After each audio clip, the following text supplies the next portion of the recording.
Hey, I expected you to be smarter, lady, Mark said with a mean look, leaning back in his chair. You're married to Nick, but you're not very good at stuff. Nick had a rough marriage with you, Mark laughed. Now give me the checkbook. If you don't, we're splitting up. Fine, but you'll be sorry, I replied. Mark didn't seem to get what I meant. He just grinned and said, No, I won't. Mark seems to have gotten it all wrong.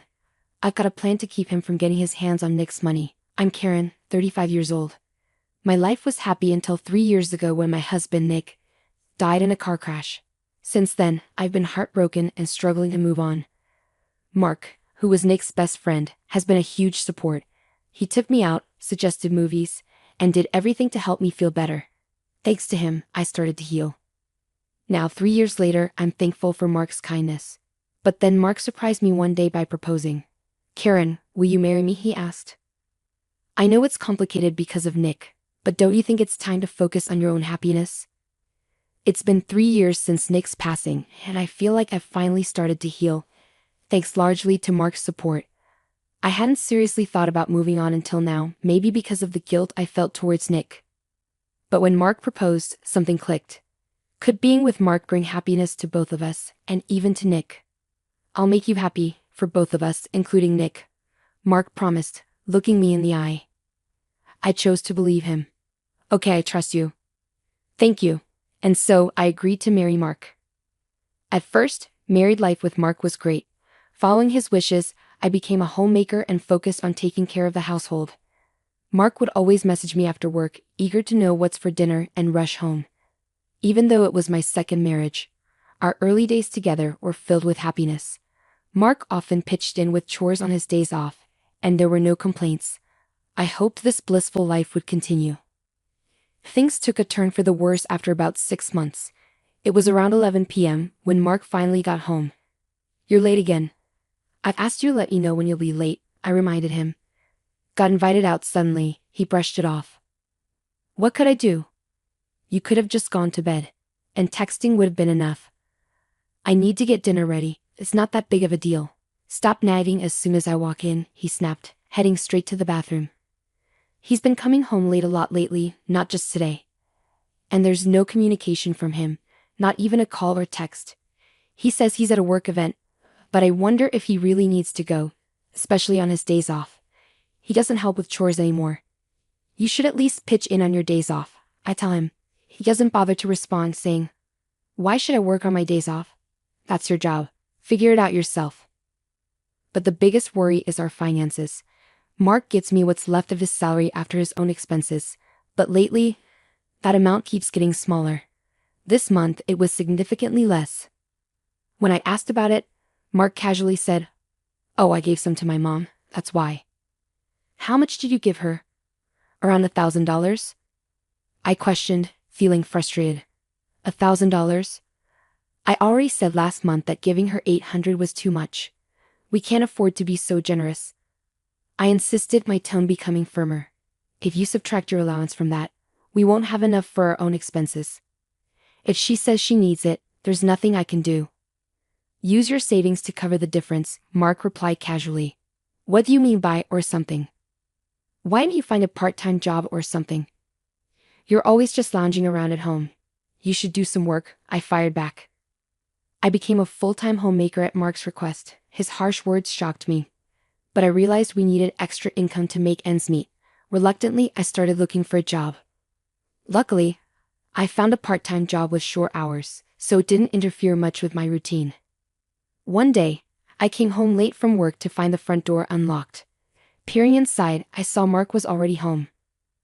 Mark, you're back already? I exclaimed, surprised to find him at home.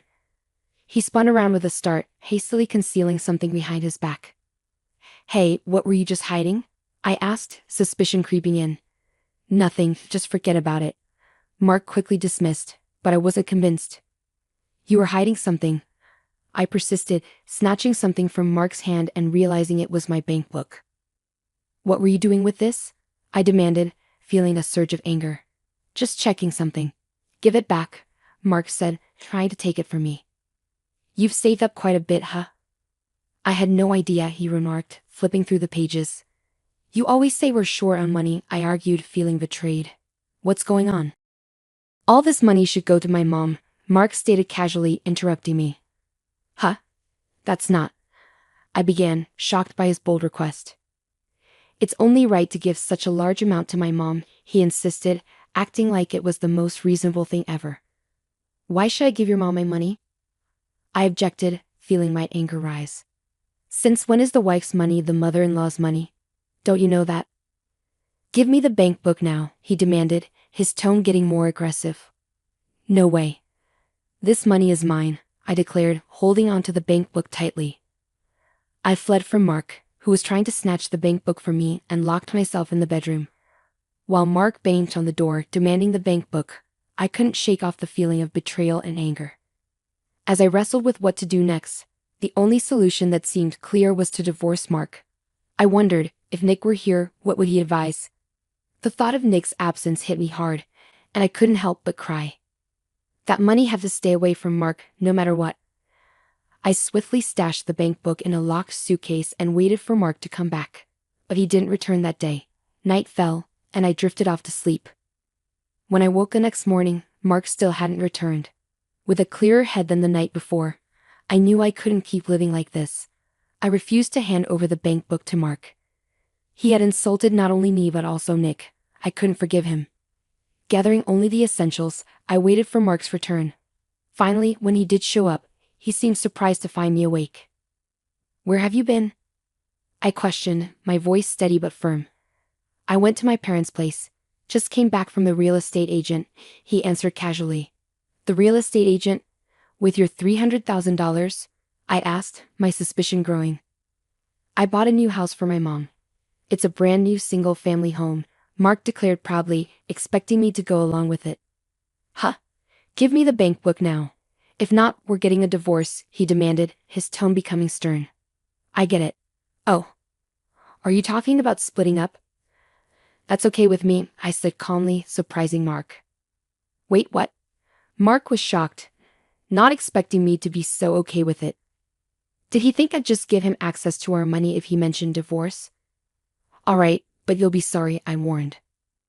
When I said that, Mark probably didn't understand what I really meant. He just smirked and said sure, whatever. Anyway, I went to the bedroom to grab the bags I'd packed. Mark was wrong if he thought he'd get half of our stuff. Around $15,000, but he was wrong. There was no way he'd get that much money from me. But just letting him off easy for insulting Nick wasn't enough. I came up with a better plan.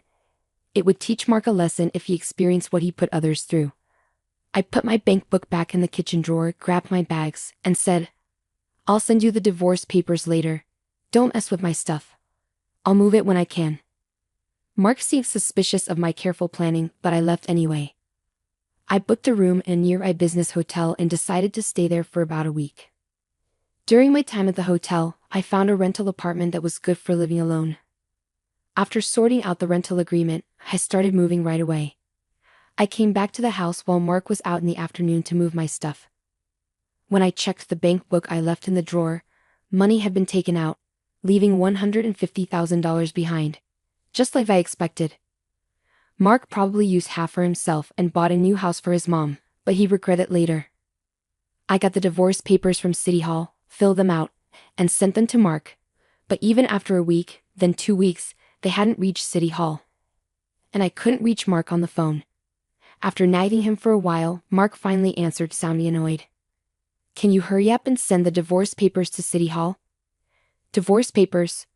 Oh, I'll send them in next week, I said casually. And you took money from my bank account, didn't you? That's illegal without my permission, Mark accused. Idiot. It's not illegal to take money from a family member's account. Plus, half of it would be mine after the divorce, so it's fair. I'm hanging up now, I said firmly, and I ended the call. Later on, it seemed Mark had finally sent the divorce papers to City Hall. When I checked, Mark and I were officially divorced.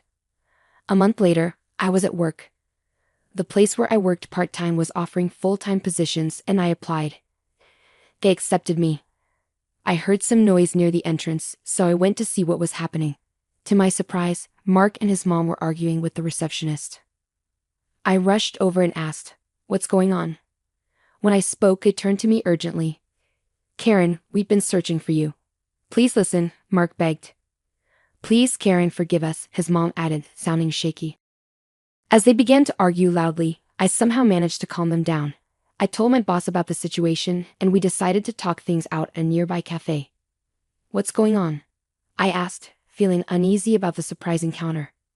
With worried expressions, they started to explain frantically about the money. I withdrew money from your account. It turns out it doesn't count as marital property. That money is... Mark's voice trailed off, and I let out a huge sigh of disbelief. That's what I've been saying all along. That was my own money. It was the life insurance payout when Nick passed away. We didn't know. We're really sorry. We'll try to give the money back somehow. Can you not cause a big scene about this? Mark pleaded. You're right. You wouldn't want this blown out of proportion either, right? I replied, feeling frustrated and resigned. Let's settle this peacefully. Is that all you came to say? As soon as I said that, their faces turned frantic. Just that. I already figured it out when you took the money from the bank. How did you manage it? Don't tell me you think I didn't notice. I pressed on. Well, we had to do it because we needed the money, Mark stammered, clearly struggling to explain.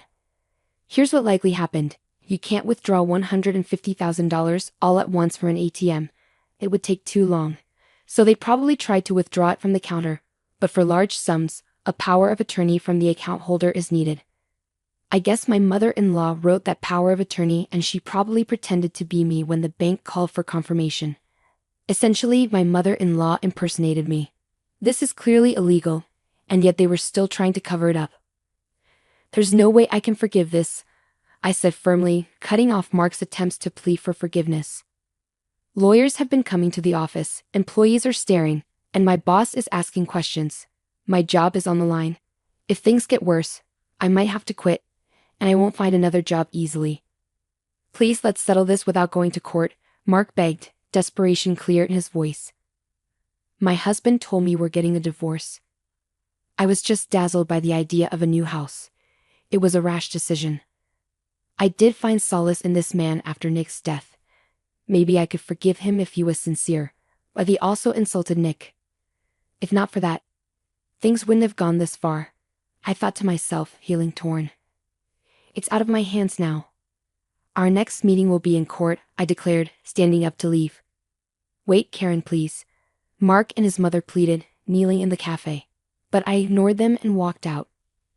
In the end, they were in the wrong, and they ended up facing a hefty lawsuit for me, leading to a significant debt for Mark and my former mother-in-law. The $150,000 withdrawn from my account was returned by my former father-in-law out of his own pocket. The new house they bought was sold off, but it only covered some of the cost. Mark, unfortunately, lost his job and struggled to find another one in this tough economy. He ended up working as a live-in security guard, surviving on cheap sandwiches and barely making ends meet while paying off his debt. My former father-in-law separated from my former mother-in-law, who now lives in a modest apartment and works part-time jobs to get by. On the other hand, I've been enjoying my life, working steadily on my job. Although I'm single again after the divorce, I see it as a fresh start. Recently, a kind and caring man has entered my life. I'm taking things slowly to avoid repeating past mistakes, but I can't help but feel hopeful about this new relationship.